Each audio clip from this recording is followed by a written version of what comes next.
in the cabbage. But let's get it. Test. Yeah, we're live. Welcome to In the Cabbage. This is crazy. This is pretty bananas right now that we're actually doing this. I'm Tommy Swain, Andrew Witt. Please subscribe, please listen, please download, like. And just a reminder, keep swinging.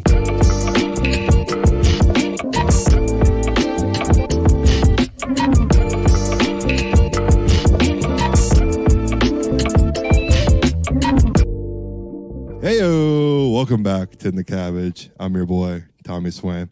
To my right, or your left, Andrew Witt. What up? What up, y'all? We are back. I know. The episodes are delayed. I get it. We had to figure it out. Whoa! Look at this little guy on my leg. Oh, my God. There's a spider in Andrew's leg. Kill him! I killed him, buddy. I got him. Damn it, I just washed his pants. No, I got it on my hand. Oh, no. All right. It's okay. We're going to restart this. No, it's fine. We let it play. Let it ride. right. Let it ride. Let it ride, baby. There was a spider who attacked Andrew. I just saved his life. So, Did you like that? I was playing the damsel in distress. yeah, you could have just hit it yourself. I'm like, he's not... I'm like, there's no chance of getting these daddy long leg guts on these hands over here. Okay. Well, I was like, oh, damn. Here it comes. I'm going to slap it for you. He was my buddy. He was hanging out with me for a good 2 seconds there. Oh, for sure. So, yeah, funny story here. Now we're on a tangent. So we were in Shuttle Lodge, which is in Sisters, Oregon, in like a campsite, remember? Yeah. It's like a... Was that this past year? Yeah. It was Okay. in a campground. And there's bugs everywhere. You're in the woods out here, right? Of course. There's big bugs, little bugs. They all suck. But we're in our like little section of the house in the cabin up in the attic. And Alana saw a spider first day she walked in. It was huge. And it crawled behind the vanity mirror, and Yeah. no one ever saw the spider again. Right. We're on the second to last day. Jake and I are hanging out upstairs with Madison and Alana. We're just hanging out, getting ready for bed or whatever. So this dude is just roaming in the deep. We dark just depths. assume he's gone. We play innocent. Right. You're like, oh, he's got a little hidey hole. He's gone. He went to the outside world. Right. So Jake and I see the spider, huge, crawl down out from the wood. I see it first, and I'm looking at him, and I'm trying to get eye contact with Jake, because either I need to stand up and kill this thing, and if I miss and I don't show body to somebody, Right. no one's sleeping. No, of So course now not. I'm in this game. Can you give me like a rough estimate of size of what we're looking It's a at big here? spider. It's like a silver quarter- dollar. Yeah. Okay, that's a hefty It's dog. a big spider. It's not fun. It's not a fun spider. And so I let Jake know with my eyes. Right. Jake makes eye contact with me. I do the quick glance up 3 times. He looks up. He sees the spider. And now we're in agreement. Now we're in a death pact, me and Jake. Right. And we sit there and we kind of keep looking. And of course, my wife like turns her spidey senses on. She knows. She knows something. She's something's like, up. "What are you two doing?" And we freeze, because now, like, we don't know what to do, and the spider disappears before Madison can like get the information out of us. Oh no! But she's still probing. So now the spider's gone. It's in the attic. There's no way we're getting it. So we finally you needed to jump on it right then and there. So finally, Madison gets it out. Jake and I. She tells Alana immediately, and now me. So now and it's Jake, just an absolute wildfire in the place. yeah. So Jake and I now are on full spider run. Luckily, the thing came down, and we were able to stomp it out. Your boy had to step in for the team to For the stomp final him out. kill. Yeah, I had to stomp him out. Hey, which at least you got it, so then you can rest easy. yes, yeah. Thank my God. God. So we went to bed on time, because that could have been a 2.5 hour excursion. Sure. I mean, you're pulling apart every single pillow, blanket, trying to throw shit up there, trying to scare it out. Yeah, there's no chance. You're trying to like make a little makeshift ladder to kind of peek up there. Yeah, it Right. could have been a whole thing. And then I guess the first night we were there moth was flying around the room, and Okay. Jake and Alana had to deal with it. Jesus Christ. And me and Madison and I were dead asleep from driving from California to Oregon. So it was just me and her dead asleep, and them screaming and laughing, trying to kill this moth at like 4:30, 5 o'clock in the morning. That's rough. What are you doing up that early? They like heard it. flying around. God. That's how big it was. See, that's where the fan, you need that white noise. Yeah. Dude, just block all that out. And Play Mass ignorance. and I stay asleep the whole time this thing gets murdered, but Hendrix is just sitting there staring at them in this crate. But anyways. That's so funny. To like continue on this real quickly, because I was playing golf Thursday with you, right? And then Katie calls me. There's a goddamn massive moth in the place. Update for you on that one. And she's like, you gotta like. I love it in one of those situations. It's like, what do you want me to do? I don't know. I'm playing golf right now. I'm walking and playing some golf. I'm like a minimum 45 minutes because I got to walk back to the car, get in there, obviously come back home. I don't know what you want me to do. And that's also in that situation. not an option. No, it's not what they want to hear because they're fighting for their damn lives in the house. Yeah, Mass would have to say like a dog's in our apartment. I need your help. It's got to be something very substantial. But a moth, that's maybe not. That's not that's not going over the edge yet. Right. So, anyways, Katie is like fully convinced that this thing is like hiding somewhere, but she cannot find it anywhere. Ripping up all the blankets behind the couch, under the desk, like you name it. She's like going for the full everything. And then so we get back on Saturday night actually, and we're all hanging out. And I think it was Todd and Katie both saw the damn thing, and it was like 3 days later. We're like, what the fuck was that? Was that what it was? Found it. And then luckily, thank goodness, I don't know how you can like, dude, moths never want to fly outside either. They always just want to just circle around the lights, do a bunch of them out. Those dumb mother.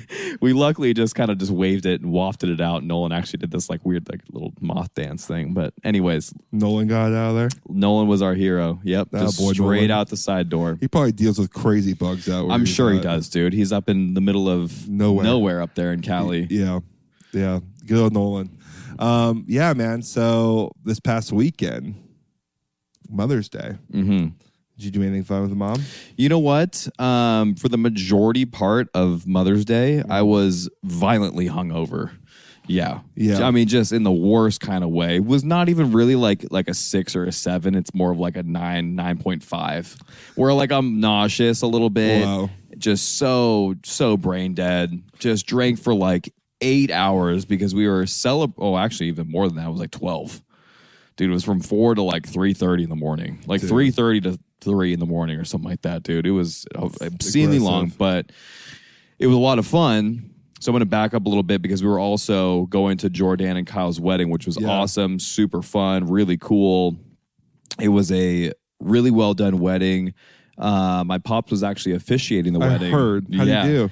I mean, the man rocked it out of the park, actually. Good for Mike Witt, dude. Stepping out of the comfort zone, really delivering some, like a solid message and cracking some jokes, getting everyone hyped up, sentimental. It was like, damn, dude, you really, you were worried about nothing. It's always one of those things. Is Kyle see you close to your dad? Yeah, because he grew up, Kyle and I like kind of grew up together playing basketball, baseball. So like all those teams were always like very close to one another. We'd always go, watch football at their house. I know you guys are close. You kind of name it. So that was the whole reason why. And then also my dad is also very close with Larry Malili and like the Malili family. Right. He goes over there all the time to hang out. Right. So they just kind of naturally said this is the most, first, like the most standout person that they would like want to get, to be the officiant and getting them married. So anyways, he did well, really fun, really cool, quick ceremony, money. Love that. Love that. It was like quick 10-minute ceremony. Went right into cocktail hour. And dude, this cocktail hour was actually like 2 hours long cocktail hour. It was fantastic. You're not going to love this, but they had a poke bar. Great. As appetizers. And appetizers floating around, too. Great. And they had all the fixings over there. And your boy is just throwing down, like, double whiskeys. Like, it's just, like, it's water on a hot summer day. I mean, they're going down real easy. Yeah. Yeah. And, dinner was fantastic, too. They had everything. It was like they were covering Mexican food. They had poke. They had a beef short rib. Where's this wedding? Bomb Caesar salad. It was over in Orange, actually. Oh, beautiful. So it was a 20-minute Uber ride. Great. And you got to love that, too. Yeah. So we were able to Uber there, Uber back, we rode back with Tot, but it was just driving distance, so it was great. Super bomb food, great cocktails. We just started drinking at like 3:30, and you got to pregame a little bit. You can't be going in there dry, right? And so then we're just drinking until 3-4 in the morning. So it's a good 12-hour drinking sesh of just getting right after it. Yeah, double whiskeys at the wedding is gonna do it for you, right? And then then a cigar, and then I'm sitting down having scotch, and it's just never ending. But it was super fun, blast of a wedding. Very cool. Super excited for those two, and they're off to Greece for their honeymoon. Really, really cool spot. I would love to go to Greece one day. Yeah, cousins are out in Greece. It looks unreal. Madison's favorite place is in Greece. Santorini? One of those islands. Is it the one with all the white housing and overlooking the coast? Or she loved Mykonos as well. Okay. Or something like that. But she just loves the Greek islands in general. Exactly. So then that kind of just led me into Sunday of just being a total waste of time till about 3:30, 4 in the afternoon. Watched the basketball game. Oh, yeah. That was not even a game. Blowout. Yikes. Jason Tatum came in and just whapped him. It was unbelievable what he was doing. Yeah. Really cool. But then just went over to Chia and Dick's place over there, not too far away in Orange. They're like aunts and uncles. Yeah. So just got some Thai food and just hung out. So that was kind of my Saturday, Sunday, dude. What about you? Wow. So went to 2 different Mother's Days. Went to my mom came over. We trolled around downtown Tustin, and she let me know I had some mail. And the mail was not a pretty sight sometimes. Sometimes the mail's great. Sometimes you get some letters you don't expect, and that's super fun. Most of the time, mail sucks. Yeah, I don't enjoy getting the mail ever. It's bills. Right. It's ads. It's nothing. It's you just throwing it in the trash essentially, and then you just get the oddball. Hey, you got to pay your AAA insurance. Boom. And you're like, oh my God, this is coming up again. I feel like I just paid this damn thing. Or the wedding invite. It's always great in there too. That's great. Mm-hmm. Remember as a kid, I used to be so jealous. My parents used to get all this mail. He's like, oh my God, I would love to get mail. And now you're getting mail, and I don't want. And you just mail. Don't want it anymore, dude. I'm out. No more mail. Yeah. So one of it was HOA. Oh Jesus! And we're not fans of the HOA right now in the Cabbage podcast. Andrew just got towed after one of our late night sessions here around 1 a.m. That was devastating. Coming out and realizing, and I'm like, wait, what is someone? Am I a dummy? I had that moment in my head. I'm a dum-dum. I don't know where I parked my car. I was really hoping you were when you called me, too. I was like, please just be dumb for once. Just be there, and you just forgot. I'm like, dude, no, it ain't here. Because I didn't call right away. I checked on both sides. I'm like, am I losing it right now? You don't just say, oh, my car's not there. Let me call Tommy. Yeah, so that was super fun to deal with and expensive and ridiculous. So I'm not a fan of our HOA board right now. The silly thing is that it's unbelievably expensive to get your car towed for what? What are we what is the point? Right. What is the point? I can't park There's here. Plenty of parking spots. I come over for 3 hours. Right. Not maybe on a Friday night, maybe on a Saturday, night, Sunday, Monday night, you're gonna tow the car at 10:30 or 11 at night. What are we doing right now? You're not a hero, right? You're not doing the Lord's work. I think I know who the lady is too. By the way, she's doing this. So, anyways, we get a letter of our HOA board. I open it, thinking it's some we're raising your gas prices because people can't use gas properly. It's always something dumb like that.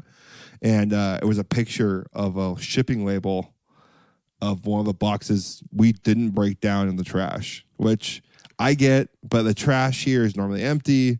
People throw it on top. There's other unopened boxes, but doesn't excuse me. I should undo the box. I get it, to be a good neighbor. But I didn't. I was tired. I was probably throwing trash away late, so suck it. I didn't do it. Right, and then maybe the trash gets picked up on Saturday and it's Friday and it's empty, and you're like, oh, it's fine. Let's just throw it on in there. Move on with my day. And it's a letter from my board saying, you're getting a notice under your CC and Rs that your trash boxes need to be broken down. So that was fun.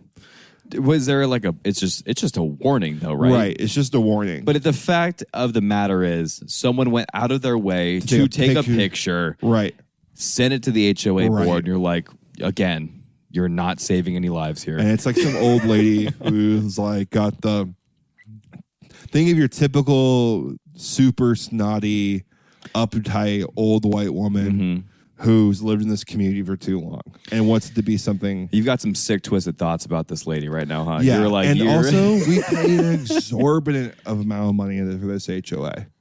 That's another thing too. What are they doing? What are they charging you for? Right. It's not like we got a Japanese garden with plethora of koi fish and fucking, bonsai trees. Right. We got lawn, we got trees, and we just got hedges. That's it. And you don't even water any damn and garages that don't work. And we pay for a new home community. They pay typically like $150 to $200 or something like that. And that's with new pools, sometimes dog parks, like community that's like actually lush and very green. You're just going to be dishing out just a sick number right now. Right. And ours is like $440. Yeah. See, that's just outrageous. And that's outrageous. And to be honest, like that's some of like an okay price from where I'm seeing around some of these areas. So I've seen some because Katie and I are looking on Zillow and whatever, and it's like $625. Right. $670. You're what like, are we doing? What could you possibly be charging me for? Do I have a doorman for the front of my condo? And I love how quickly they are to point the finger when you're doing something wrong when nothing fucking works. Right. That's the crazy thing. They point the finger. Make it all work. Oh my God. If you're going to charge that much money, I better be seeing like doves and bunnies like just all in the front yard, and it is like its own little ecosystem. This pool over here doesn't work. I love our community. It's quiet. The neighbors are for genuinely like it's an older community. But it's nice. It's quiet. It's what you want now. Right. It's in a nice neighborhood with like some other kids running around in a city we would like to be in. Parking is not an issue unless you don't have a parking permit, but there's still like plenty of parking right across the street. Like it's nice. It's right off the freeway. Right. So it's doable. But and then the other one was a notice for tax delinquency because our escrow account didn't pay it on time. So I got bang bang both those letters right before I went to go have a couple cocktails. Yeah, that's a tough scene. You're like, Daddy needs these now. Yeah. Well, the escrow account through the mortgage company. But it's on them though. It's on them. But they're not going to pay it? They haven't responded to me yet. I submitted the letter of the day. I can't talk to somebody. I have to like take a picture of the receipt, type out a message, send it to my It's like the DMV. mortgage company. Like, we're going to help you when we get to you. You know? Right. So I have to check in with them every we day. don't want to help you because we fucked up. Right. It was like a $268 add-on. Okay, it's not the end of the world, but still, it's not something you're accounting for in the budget. No. It's not like it's $20. You're like, okay, fine, here, whatever. Right. We already pay for it. So, I mean, I can get real in the weeds about it, but basically, where you buy a home at the price and percentage you have to, sometimes there will be like lump sum charges through loans and terms and stuff like that. So we have to put a certain amount to our taxes through our mortgage company as part of the deal. But anywho, so Mother's Day started off with that. Came back. We had a great time. Walked around downtown Tustin. Went to this place called Morning Lavender and makes like some good coffees. How was downtown Tustin? I've never really made it. I've been around, driven around it a little bit. It's pretty fun. Good little spot. It's fun. It's not like downtown Costa Mesa, like where there's restaurants and bars everywhere, like fun little go. Or like downtown Fullerton, Santa Ana. Nothing like that yet. Okay. It's very small, but it's older and it's there's some nice restaurants for sure. There's like a lot of boutiques. I feel like it's very up and coming. Very family, very small business oriented place. A lot of good food, new coffee places. It's Tustin in like 10 or 15 years is going to be unreal. Yeah. I can before that. But anyways, just walked around that, got lunch, had awful pasta, which was heartbreaking because like it tasted just like water and like food coloring. You know what my two dishes that I almost never try to order at restaurants? Mm-hmm. Well, one of them is pasta. I try not to order that because I feel like there's so much that can go wrong. even though like it shouldn't be that difficult. Right.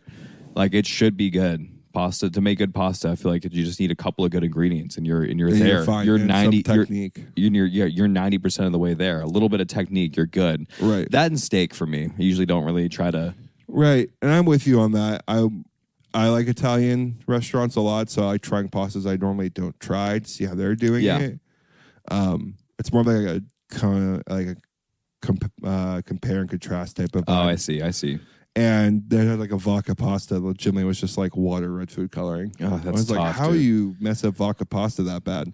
Right. But anyways, it was good. Then hung out with Mrs. Vavrock at the restaurant, and we had a great time. Some drinks, hanging out. That's cool. That's a good time. Good little Mother's Day. You know, not sorry to interject here, but I just had a little thought. I feel like I got to just say it right now. But I wish that we had a little bit more collaboration. Like my family just did, or like our family just did that this Mother's Day. We're doing one next weekend on Katie's side of the family for Denise. Right. I just don't like the double dipping. Like it's a lot. The double dipping is back-to-back weekends are now sacrificed. Well, it's not necessarily that. I'm just saying like going somewhere for brunch and hanging out, and then like going to a different house, like in the same day for me. Yeah. That's where it's really tough. I don't mind a weekend of it. So like Saturday someone does Mother's Day, then Sunday somebody does Mother's Day. Then I'm cool with sacrificing 2 days. Totally. I'm there with you. But, sometimes on these holidays, Mother's Day, you just got to do it. No, of course. Of course. Just like Christmas, just like Thanksgiving Christmas or whatever. can be moved easier for me than Mother's Day. True. Christmas because you get like, more time off and stuff like that, right? Mother's Day is like, okay, I'm not going to see my mom on Mother's Day, and Madison's not going to see her mom on Mother's Day. It's like you just got to do both. So someone's got to do dinner, and then the other one's got to do breakfast, and that's what it is. Yeah, I agree though. Like if we're doing this for like, I just hate this. I just hate the part where you're like, okay, like we need to go, like, but you don't want to say that. Mm-hmm. That's the awkward part. I don't like that. Like the overlooming, like, hey, we're on the clock. Right. That's what I don't like. There was a rush of that for me though on Christmas when I was a kid. I used to love it. I used to love popping in places and staying for like an hour and a half too. Yeah. And then going to like my dad's and then doing an hour at my dad's or two, then the Christmas party, and then going to like whatever. But now it's much more regimented, which is actually like way nicer. We get to spend way more time with people. I had to do 2 parents in one day still, but it is what it is. Moving on to something a little bit more fun. We got some golf coming up this weekend, and one real great thing is you got your brand new putter, buddy. I would love to hear a little bit more about this putter. I know it's not going to be here for a month. But let me just get a mental erection here real quick. I got to watch this video. Just let the people know what you got and explain why. Really, really cool. I don't know if I mentioned it on the last pod or not, but my wedding gift that Katie got me is like going for a putter fitting and like getting like a custom putter and like, getting my pick of the litter essentially.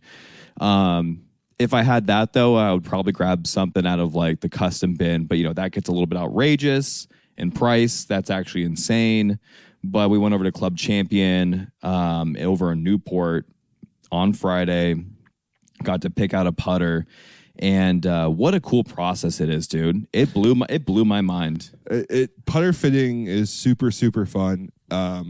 Just fitting your clubs in general is a super fun experience with somebody who knows what they're talking about, because you can do it yourself. Like you're very knowledgeable at that. Like, and I get why you do it by yourself, because you're just wasting money.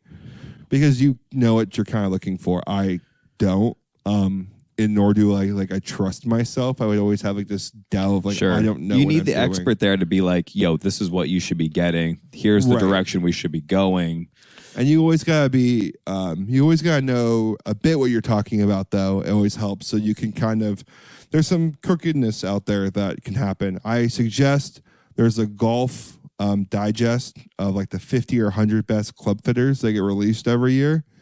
Look for yours in your local area, because that will help at least like weed out some of the bad processes, or do some research, look at reviews, but know what you're kind of talking about because they are salespeople. You're gonna hit some clubs that maybe look real shiny and fancy, but in reality, they're really not helping you very much. And I think buying golf clubs, anyways, past like 2010, like you probably don't really need a new driver. Yeah. A lot of like the statistics of like drivers and irons especially. I mean, like the only way that make them go farther is basically a little bit more weight, maybe a little bit more forgiveness, but it's true to the loft, basically. Right. Like it's the loft that's how far they go. So yeah.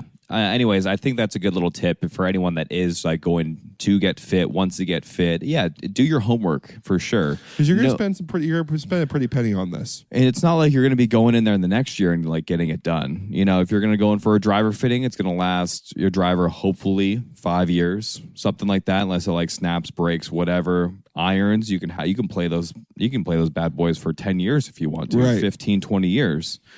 You know, and so this is one of those things too. Like a putter, I feel like it's very like customizable. It's very unique. It's something that you can have or should have for like your entire life if you want to. If you take good care of your putter and you like the look of it, you can have that thing in your bag. And it adds a little bit of personality to it. Exactly. You can kind of trick your putter out how you want to. You can do wedges and putters.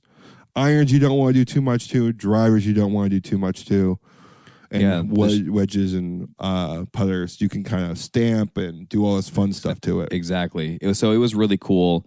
The guy that I got there was super knowledgeable, really funny, energetic. Chris.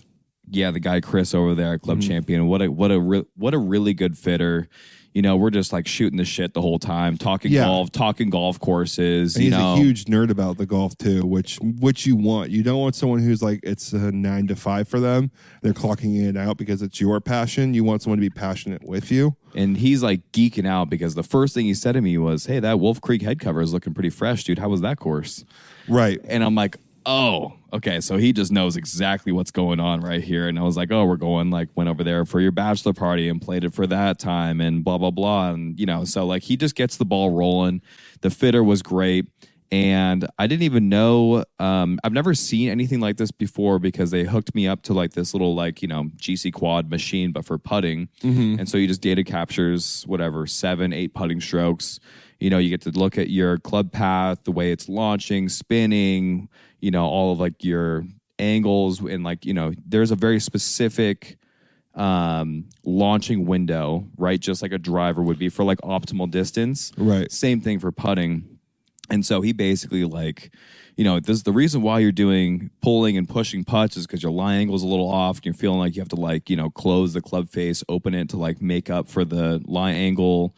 You know, you're like actually like not getting a true roll because you're de-lofting the putter at impact, which is, you know, kind of making it skip instead of like, you know, pick itself up out of its little indentation that the golf ball is actually sitting in the grass and making it roll over the top of the grass. Mm-hmm. And so basically he was like, yeah, you know, you might be like, you know, getting kicked offline a quarter of an inch, you know, at the very beginning of the putt, right. And then it's just doomed from the start, you know, especially if you're putting from, 6-7 feet. You know, that's all it could really take. So anyways, like going like in, you know, doing all of that, it was really fun and cool. I let him know exactly what I was looking for, you know, like what style, you know, toe hang, all this kind of stuff and like which neck would work. And so basically it fit me into just like 7 or 8 putters. I hit them all and I landed on the Bettinardi. We are a bunch of we're a couple of Bettinardi boys over here. That's my boy. That's my boy, Blue. That's just a veteran decision. It's a good one. And you know what? It's funny, too, because at some point, you are going to have to, like, make a decision of looks and feel and, you know, what, like, is really catching your eye versus something that maybe doesn't catch your eye, but you are just draining everything. Right. And then like everything's lining up statistically and it feels really good, but you just don't like the look of it like that much. I completely agree. And you're like, oh my God, this is so tough. Luckily, I did not have to make that decision. This was like the one that I was like, that really caught my eye. Right. And right when I put it in my hand, I was just draining every single putt. And it was just like the perfect conditions. I could like line it up all the way in the toe, bang a putt in, all the way in a heel, bang that like whatever 6-7 foot putt is Unreal. on like an AstroTurf putting green, getting the great numbers and everything like that. And so I grabbed the for anyone that is curious, the studio stock Bettinardi 9. Boy, does it look nice. And apparently it's Fred Couples inspired. It's like a Fred Couples design. That's what Chris was saying. I'm like, oh, that's even better. And he was like laying all of these like little, cherry on tops. I'm like, dude, I'm in. Let's build the putter. Yeah, I get it. It's like brand. It's like almost you're aligning with a brand as well. Because everyone's gonna be like, oh, what you got? What's your putter? And if you're an avid golfer or you like geek out about clubs, you know, like, oh, he's got a Scotty. Oh, he's got a Bettinardi. Oh, he likes Ping. Oh, he has Mizuno. And you kind of ask him why. And sometimes you get the people who are like, oh, it's off the shelf or whatever. But most of the time it's like, oh, I got a fitting, or I just always wanted a Scotty. I love the way they look. And you kind of can start a conversation with it. But Bettinardi is what Scotty Cameron used to be. Would be the way I would say. You know what? And that's exactly what Chris said as well. Yeah, it's so Scotty Cameron used to, and I think they just went back to that recently, is they take a full piece of metal and they shave it down into the putter. But you know what, dude? I hit it. Not great. The Even Super the new Select, ones? Yeah, not great. That's sad. It's a real bummer. I don't know. It's not me. Like compared to what I picked up with the Bettinardi, it just didn't have it for me. You know what I mean? It just didn't. It just wasn't. It wasn't there. Maybe I'm just not good enough golfer. Maybe not, because all the best golfers in the world play Scotties. But you know what? I picked it up, and I picked up a really nice Super Select. It doesn't fit me because it was like too much toe hang. It was like not in my like selection. But I picked up the one that I was like, this looks great. Blah blah blah. It's the one. It's the style you kind of wanted. Exactly. It's kind of like that bladish look, and then put it down. And I don't know, like it was like the weighting, and it felt like it just didn't feel as solid. And like the sound was a little like not what I was looking for. I was like, huh, disappointing. Yeah, a little bit. It's not to mention like these clubs, they are sexy. Like they're nice. Scotty Camerons are, but like as far as just picking up and like when like you pick up like a really nice tool, that's what I feel like golf clubs are. It's a tool. Right, so if you can kind of like, for whatever reason, like that chef's knife really like fits well in my hand for whatever reason, like that's the goated one for me. Right, it's kind of like that. It just wasn't my fit. It wasn't your fit. I mean, I love the look of Scotty's. I respect what it is, but from what I understand, it's what Bettinardi used to work with Scotty Cameron, and he kind of like spun off into his own thing. Yep, and they're just really doing it right. Like even the custom putters and the marketing is just all my favorite. That's awesome, buddy. So and also just a little fun thing for you to know as well.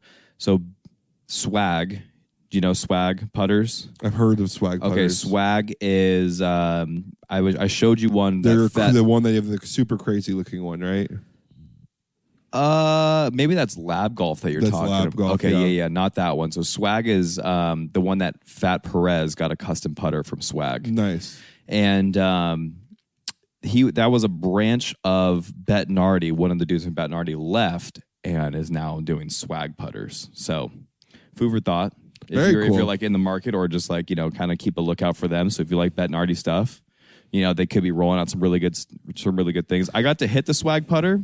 And I think it was maybe too new of a company. They're still maybe trying to work out some of the kinks. But again, wasn't for me. Did you try even roll? Yeah, I don't like the sound. I can't. I didn't love it either, but I rolled it the best. Did you? Yeah. I can't get over the sound. And like I literally will not. I can't pull trigger on something like that. Yeah, I didn't like the sound and the look, even though I probably like very barely to statistically probably better with it. Really? Bettinardi was number 2. There was another company. It's Even Roll and Bettinardi, Scotty. I can't remember the other company though. Lab Golf was one, and it's another one that's up there. Cobra's putter. Yeah, like the Supernova or whatever, like the big like spaceship looking thing. Yeah, Tenemy Spiders. What about the Sick putters? There you go. Was that what it was? Yeah. Okay. Sick. I think I also putted it. Oh, actually, it was Sick. I putted extremely well with. Then Bettinardi, and then Even Roll. Gotcha. I really like Sick putters. So you know what's kind of crazy is that, and he was throwing so much information at me. It's almost like it was too much. Like he was just overloading me.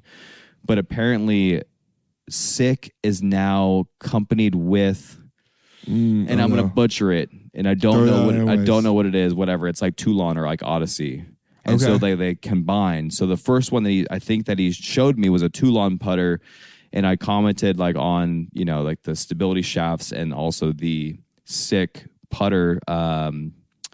Like the angled face. Exactly, yeah. The angled face where like the top Which totally makes sense. It makes a ton of sense. Right. And I putted that one. I think I putted that one pretty well. And I was like, and they look good and you could kind of custom make them, but that'd be interesting to check out too. So that was actually probably number 2 for me. It was like a Toulon and Toulon. And then Toulon. But I don't like the feel and the sound of the Toulon. Just is doing it right now. They really are. The putter look, I can... For anyone that is curious now, because we're basically jerking off Bettinardi at this point. I mean, free shout out for Bettinardi. I'm obsessed. Go to their website and check out the Hive, or like go check out their Instagram page. And like, dude, they got some really cool stuff on there. Like the Cheshire Cat. Monopoly, they just did a theme with. They'll do crazy things, and you'll be like... I think they just did one that was like their gold series. They released on a whim. It was like a blade. And I swear to God, that was your putter. Yeah, no. It was actually the 25th anniversary putter. And it looked unbelievable. And and it even says 1 out of 250 on like engraved on the putter. You're like, oh my God, you're really getting something special here. Right. And it was like $1,000. If I had money, I swear to God, I'd collect putters. I truly think that'd be some hobby I would love to have one day. You already got one right in the other room. I do. I have my grandpa's one running around here. But speaking of unnecessarily money and spending, today Ja Morant was shown on Instagram toting another gun. I just wanted to touch on this because it's such a hot button issue, and we're going to talk basketball after this. But I mean, again, I had SportsCenter on today and like in the background. Oh my God, that was all that was being covered. That was it. It was like all that was on SportsCenter. Well, okay, there's so many things you can touch on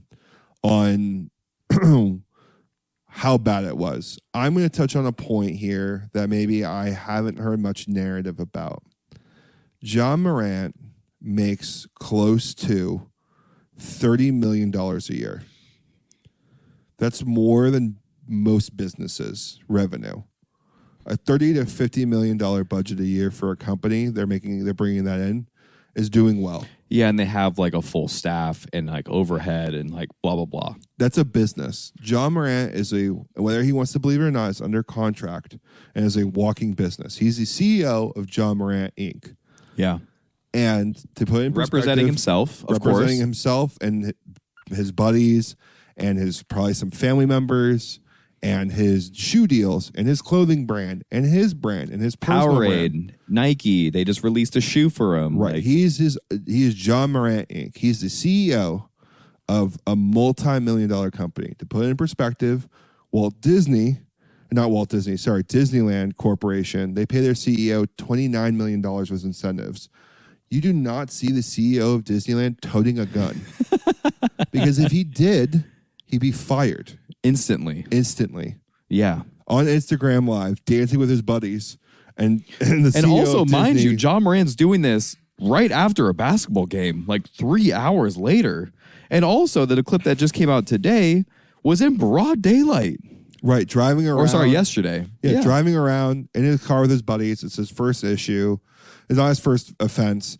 Also, like, find better friends. Like, find guys who aren't going to influence you to make decisions like this. I just find it funny where people are like, I'm reading reports of he should have a right to have a gun. Is he in a state that's legal? Yeah, I'm not saying he shouldn't have a right.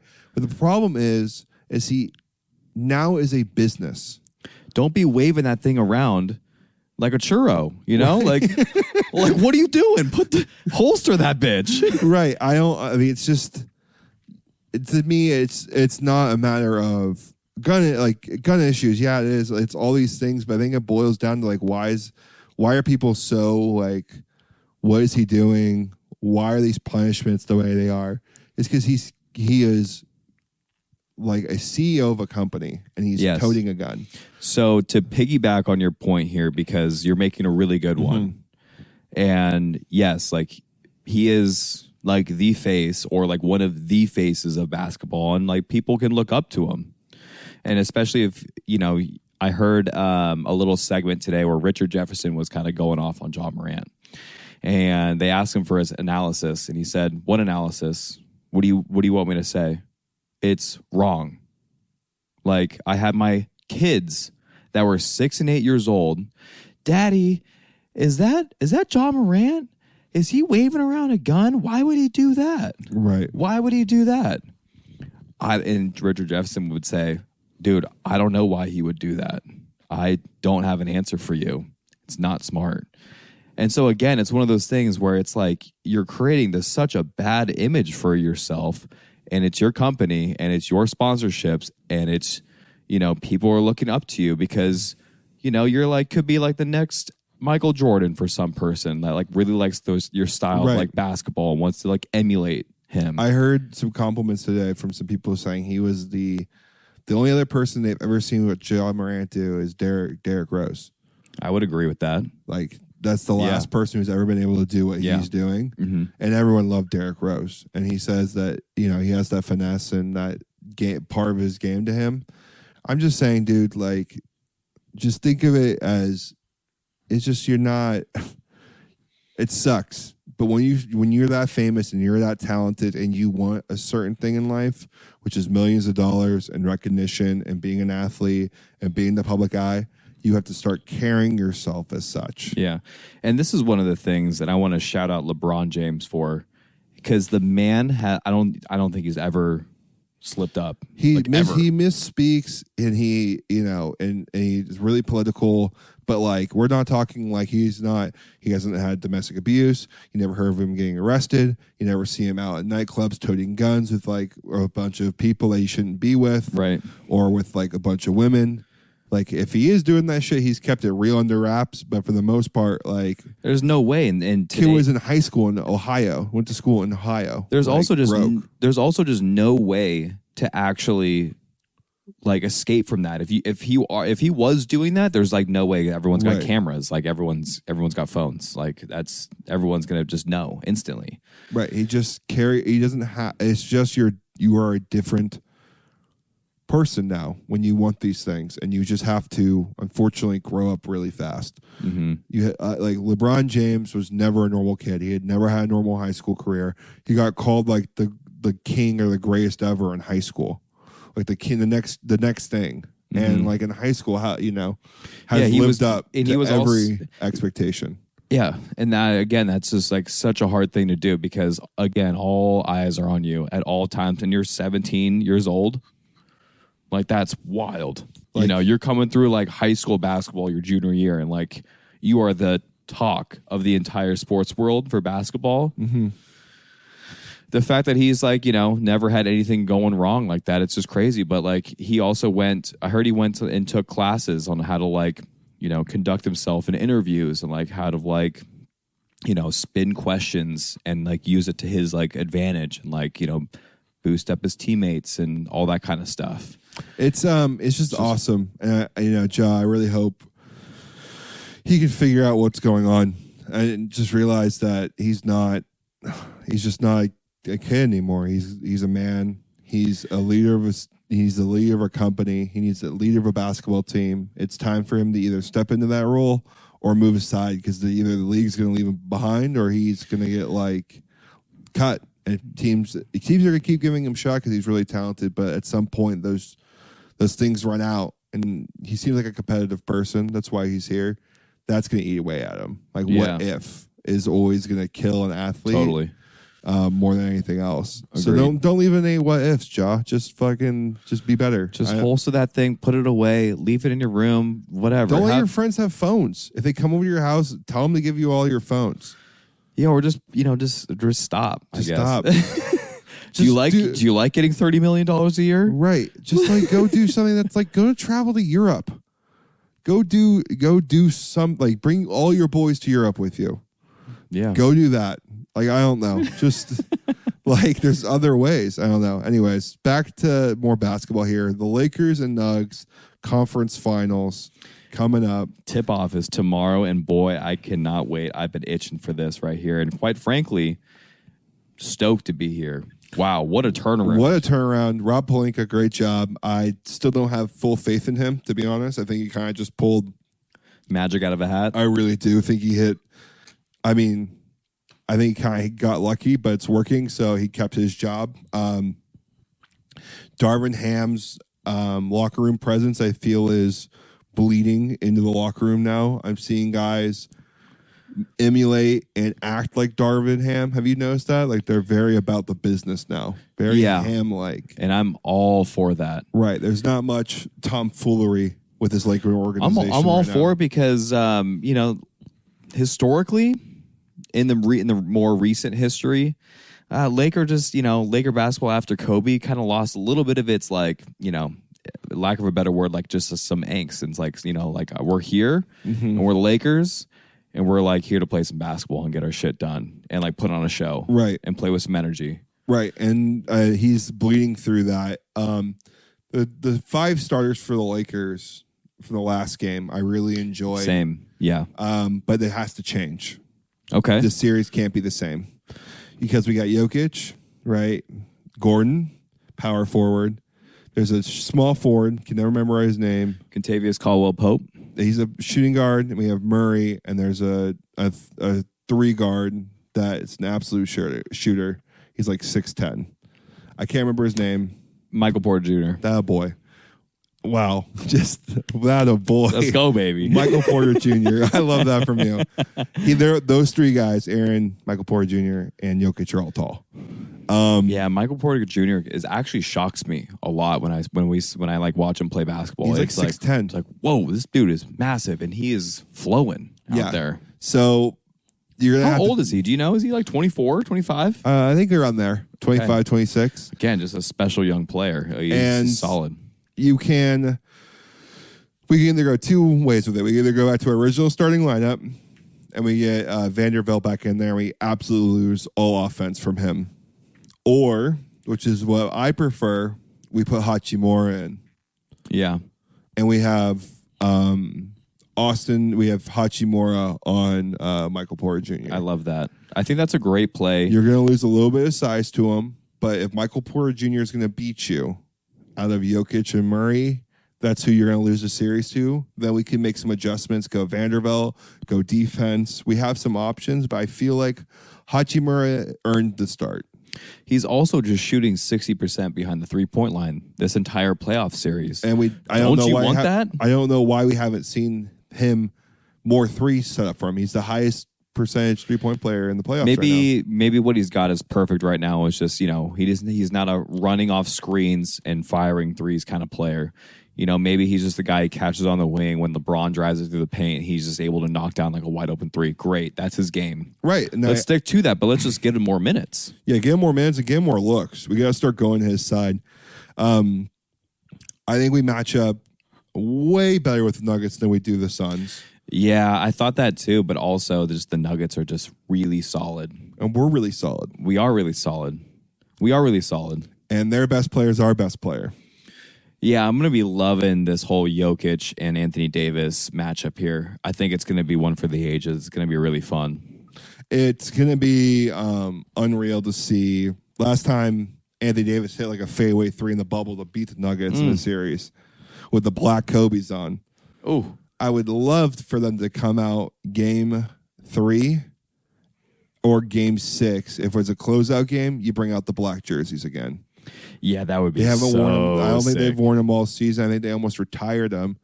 But for a closeout game, we come out in the blacks. That's all business, baby. Right. If we're getting to a must-win game, the blacks come out. The black jerseys. It's really exciting. A huge success of a season. I'm just so happy that we're in a spot where I can keep watching basketball and be into it.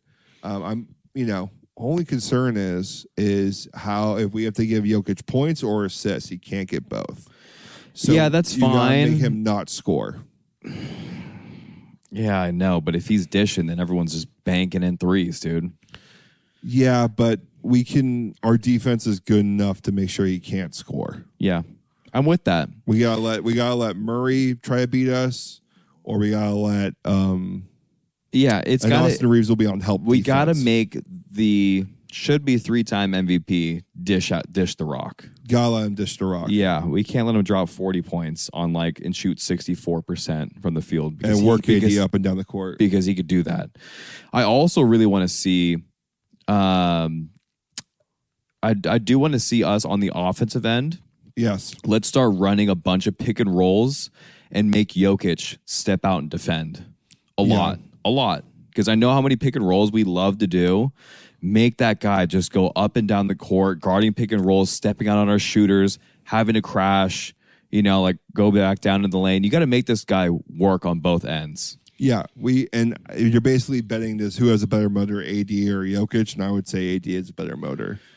Yeah, he's just more athletic, so he's just able to just move quicker, I guess, at any given moment. So and he's got a motor. LeBron's size on Jokic as well.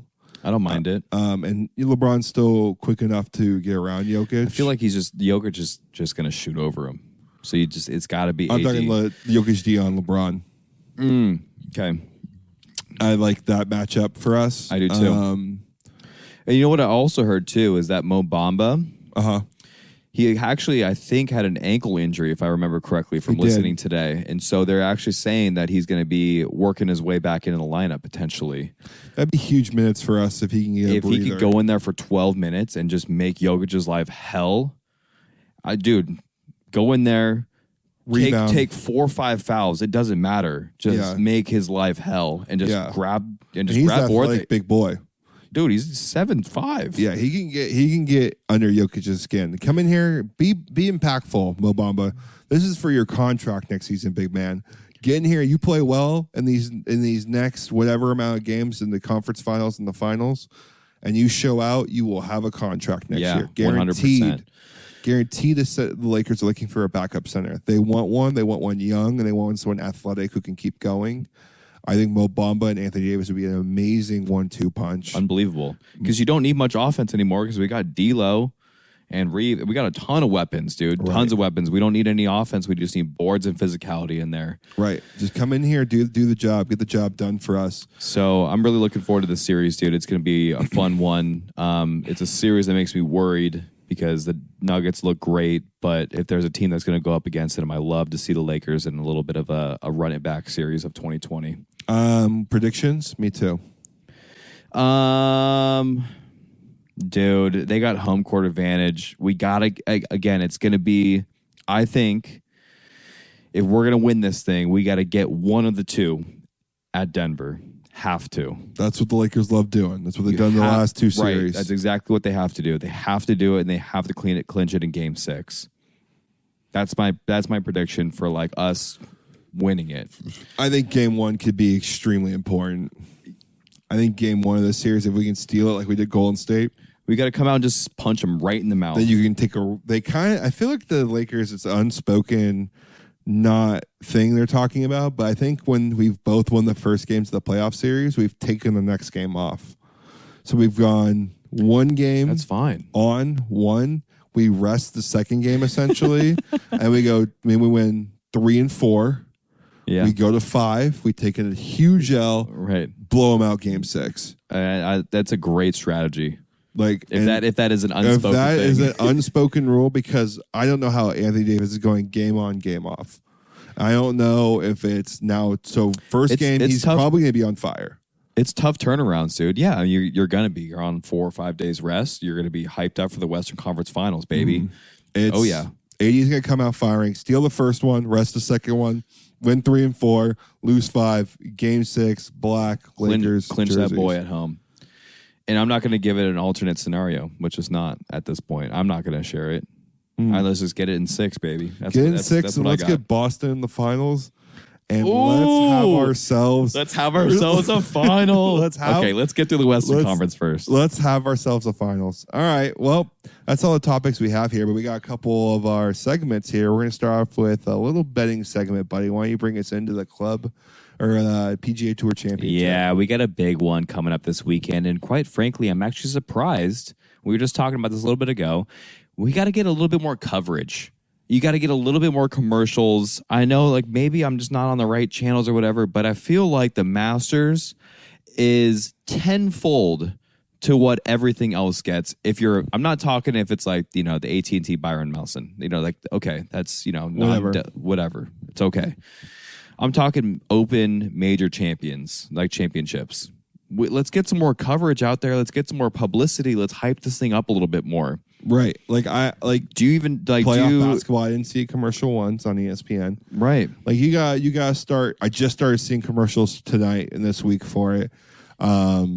Do you know where the Oak Hill? Okay, yeah. I was gonna say Oak Hill, I don't know. I was gonna say Oak Creek, but I think it's Oak Hill. I think it's Oak Hill. I don't know much about the course. I'll do some extensive research. I think actually I just saw a Friday video on Oak Hill, so that's always really entertaining to watch. Go check out some of these Golf Digest or Friday podcasts before a major, and check out the course.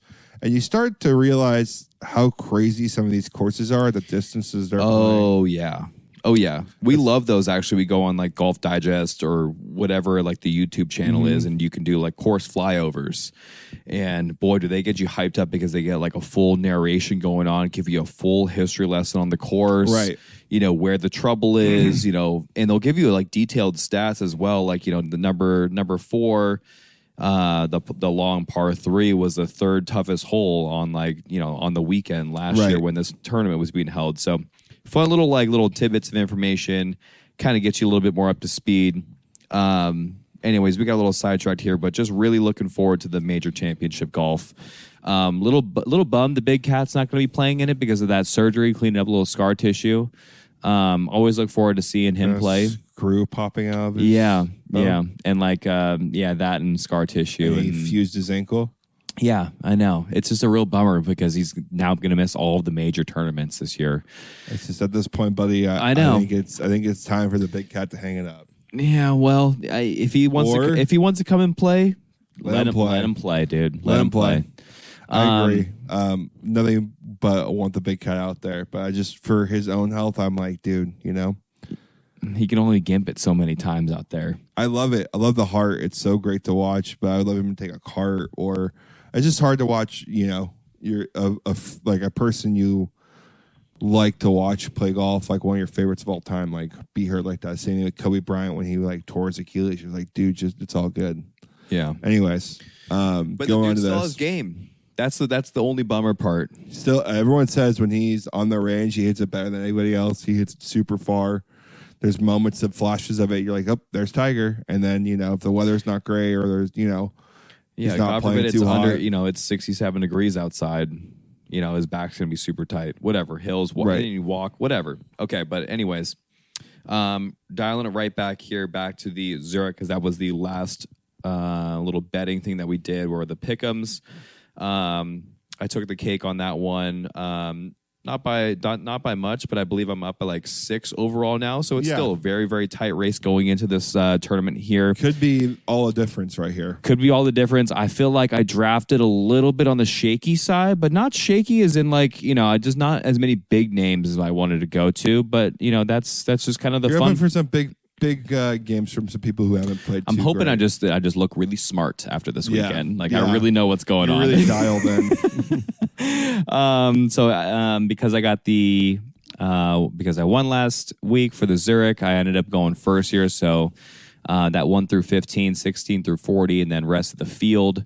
And we kind of just go back and forth. So my number one pick here, I snagged a guy we haven't seen a lot of at all this year. Yeah. And at times has actually been shown to be not in form. I don't know, for whatever reason, the name was calling out for me, and no pun intended, but I'm going for the Colin Morikawa. That a boy, Colin Morikawa. Go ahead and it's with your 2 and 3 pick as well. And then, here's a guy that actually has been flying under the radar for a little bit. Was at one point, I think, ranked number 1 in the world. Surprisingly, he was playing some good golf, really good golf for a while, and has recently found his form again. An absolute comedic scene out there when he's mic'd up. I went with Terrell Hatton. Love it. Rounding this whole thing off, a young guy that's got a really money swing. Reminds me a lot of Max Homa when he plays golf, like his golf swing. If you haven't checked him out, it's Davis Riley. Was in the mix on like a couple of majors last year. And I feel like it could be a little bit of a coming out party for this guy because, he could grab a little top 10. Nice. That could be really nice. Very nice, buddy. So I had second pick. I went with a guy. Everyone knows his name. It's Scotty. No introduction needed with that guy. I mean, why am I picking him? Well, it's Scotty. Could have picked Rom, but Rom. I love Rom. He's awesome, but I feel like it's just too easy of a pick sometimes. What, and Scotty isn't too easy of a pick? Scotty's at least a reach, I guess. Dude's a robot. Yeah, that is true. Number 2 pick for me is a pick I hate to do, but I hear he's been playing some unreal golf, is Gooch from Live Golf. Yep. He's been playing apparently on the tour, been playing like some unholy amount of you've always liked Taylor Gooch as well. You've always thought his game is solid. Name. You were actually the one that was really bummed about him going to the Live Golf because you're like, why would he do that? Why would he do that? He was going to be the next. I mean, because he's a young star, good talent, 27 years old, whatever, how old he is, something like that. Missing him and Cam a lot for the PGA Tour. My last pick here is a guy who has started to maybe find some stride again and some confidence. Has played well in the past couple tournaments. He did well at 2-man event, did well at the Byron Nelson, Siwoo Kim. Not my favorite pick. I don't like to go with this guy a lot. He's just so shaky, and if he's not playing very well, I don't feel like he has like the mental game to like get himself out of it. You're going for a little boomer bust here with that guy. Love that little pick for me. But yeah, that's going to round it out for us on the betting. We'll keep you guys updated. Remember, fill in what you guys think Andrew should do after he loses the picks. You got a big hill to climb over here, buddy. Maybe he's got to bring me to play golf or whatever. Caddy for me for a round might be funny. Wow, that would be hilarious. That'd be a good one. You'd to come caddy for me. Yeah, you gotta carry my bag. That would be great. I wouldn't mind doing that. That'd be funny. I would be all in. Catch me with like a full white outfit. Right. With the overalls. Right. I got like 3 towels with me, dude. Oh, yeah. I got an umbrella for you. Wow. Yeah, I might. That's go the full 9 yards. I know your boy gets a little hot and toasty. I'll let you push the cart. Okay, I can do that. I'll let you push the cart. Okay. I'll make it a little more fun for us. That's great. And then I can do a little beverage cart with it as well. Right. And you can keep the beverages icy for us. And then we're going to do the 3 worst here, rounding out this podcast. It's been awesome. Why don't you go ahead and go first on the 3 worst here, buddy? Well, 3 worst here. Worst? We're going to go with... road trip snacks. Yes, it's road trip snacks. Oh, yeah. And I feel like a lot of this is really open to... we're not going for like full-on meals, but like very practical, like the snacks and everything, right? And it's hard because all road trip snacks do hit on the road. Yeah, they really do. But right. I got a couple here that I feel like I can really hang my hat on as like the ones I'm never really going to. Love it. Give me your... Yeah, number 3 for me, this is something that if I'm going to go in this direction as far as a snack, I'm never going this direction. So it's just anything like a chocolate bar is like number 3. Like if I'm Reese's? Yeah, I guess. I mean, don't get me wrong. Like Reese's, like I can go for Reese's at fucking 8 a.m. You're talking like a Hershey's. I'm talking more of like just like a 3 Musketeer. Gotcha. Snickers? Just I don't really need to go that route. I'm going to go candy and sour candy. Gotcha. I get something I can kind of just go for a long time, right? Like go for like, just over and over. Lots of like little small bites, sour Skittles, boom. Sours, boom. Bummer. It's a bummer that those got discontinued. But you know what? Mike and Ike's sours. Yeah, Mike holy and Ike's cow, sours, those things awesome. deliver. Same thing as sours. Even they slap. So if I'm going to go that sweet route, I'm not going chocolate route. So and also sometimes as well when you leave the car and you go like to the restroom, you go get gas and it's hot outside, that chocolate bar is not chocolate anymore. So it's the livability, or like it's the, you know, preservation actually of like the snack itself for me as well. Like chocolate doesn't hold very well. Yeah. You know what I'm saying? Absolutely. So again, that's just not where I'm taking my my taste buds to that tour, you know. Totally. This one again for me, now moving on to number 2 here, it's something that is sometimes like in the road, like it sometimes like pops up in the rotation, but I never want to go to it, especially on long road trips.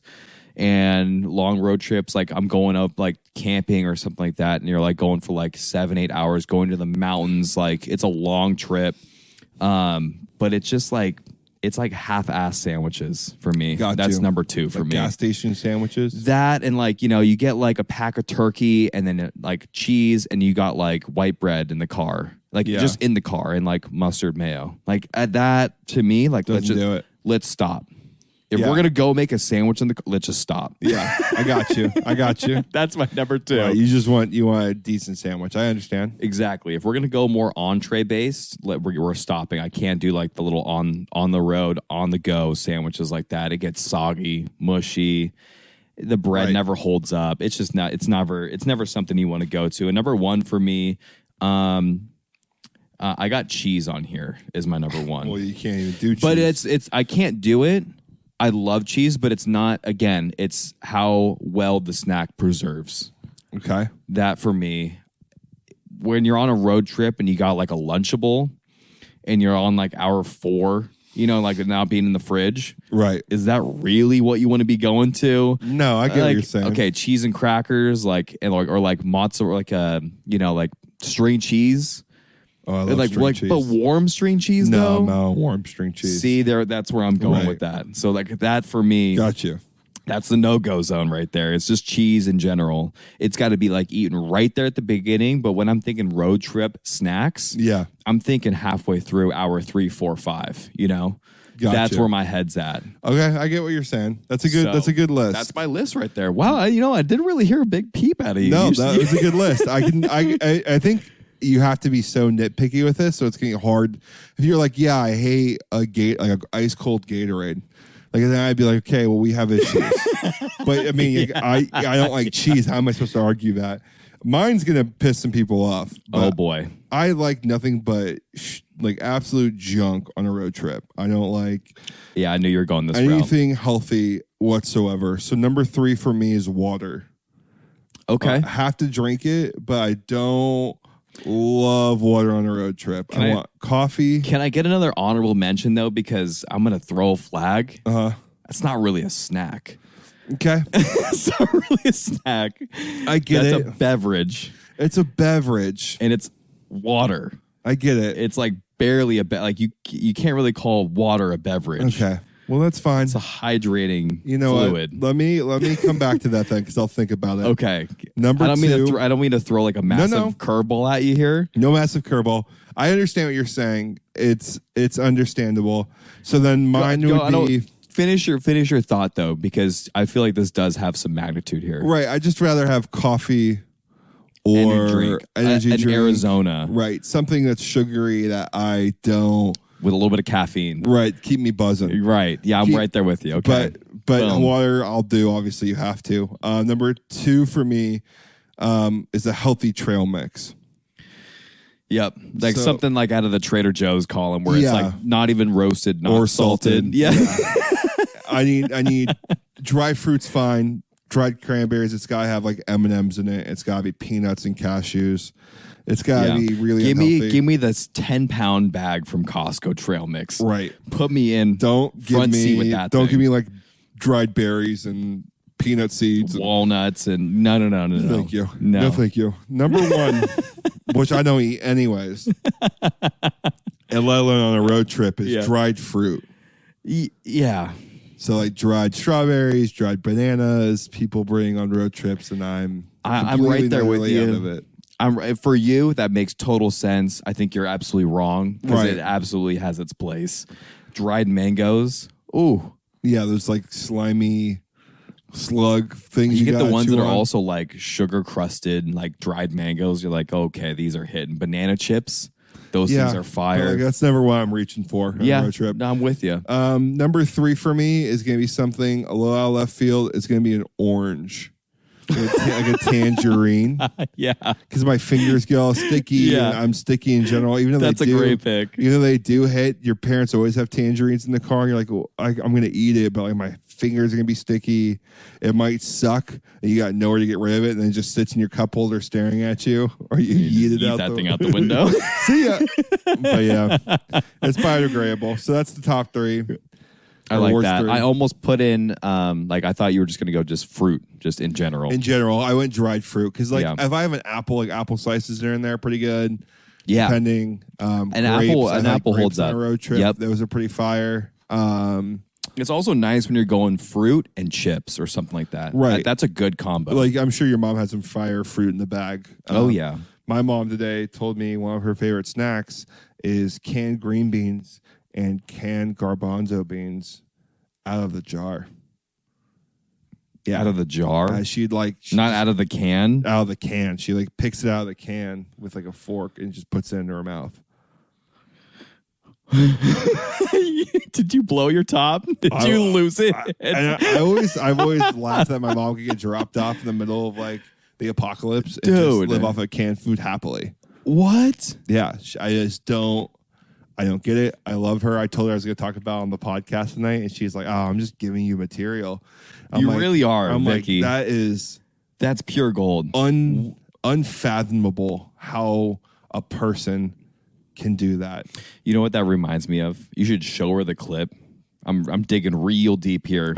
But have you seen The Office? Have you seen the clip where Dwight is eating all of his canned goods, right? Because he's preparing for some sort of zombie apocalypse, right, or the food was going to go bad. Exactly, right. And he's just eating 2-year-old tomatoes and green beans and corn, and you're just oh my god, just straight out of the can like an animal. Right, and you're just show that clip to your mom, and she'll laugh, and she'll be fine. I'm like, do you strain it? Do you strain and wash it? Because if I had to use it, I'm straining it, I'm washing it.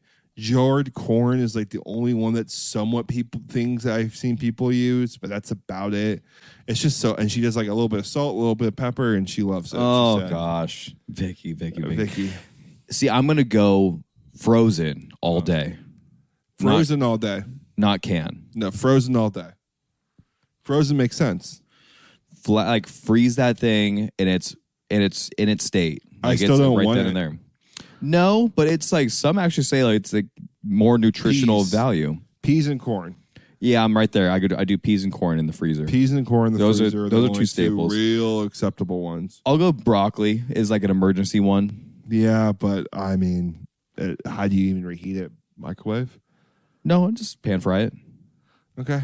Broccoli's fine too, I guess. It just gets too soggy. It kind of does, but you know, if you bring it out and you thaw it out real quick and you kind of just leave it out for a little while, then throw it in. It kind of works a little bit. It's more so in a bind. I'm going frozen over jarred all day 100%. Long. Jarred is if I'm in the apocalypse and all I can eat is jarred green beans. At that point, just end it. Just end it for you. Just let me go. Let me slip away because I'm not surviving anyways. I'm yakking. With my mom over there, just eating it with her fingers and just vibing. Anyways, I'm not that person, which is so funny. Anyways, you got anything for the people here, buddy? Oh man, another one for the books, my friends. What a great time it is. It always is. I'm here rambling on, but I do not have anything. I just, wanted to reflect really quickly. I just can't wait for the 3 weeks to come so I can just hold that sexy boy in my hand, that Bettinardi. Oh yeah, gotta get that putter going. Yeah, really looking forward to golf this weekend, which we'll keep people updated on. Shout out to Jake Madison and our editor Devin. Shout outs will be in the description of these videos. We don't plan on going anywhere anytime soon. We're in the Cabbage. Just a reminder, keep swinging.